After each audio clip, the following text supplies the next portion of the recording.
রিজনিংয়ের আর একটা question number অ্যানালজির 4284 is to 324 6172 is to into question মার্কের জায়গায় কি হবে? অপশন এ 256, বি 576, সি 676 না ডি 784।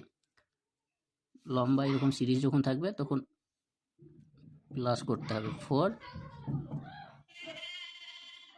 প্লাস 2 প্লাস 8 প্লাস 4, তাহলে 2 প্লাস 4 6, 6 14, 14 এর সঙ্গে 4 প্লাস করলে 18, 18 এর স্কোয়ার করলে হবে 324। এটা একইভাবে হবে তাহলে 6 প্লাস 1 প্লাস 7 প্লাস 2, তাহলে হবে 6 7 7 7 7 প্লাস 7 14, 14 প্লাস 2 16, 16 এর স্কোয়ার হবে 256। Option A correct answer.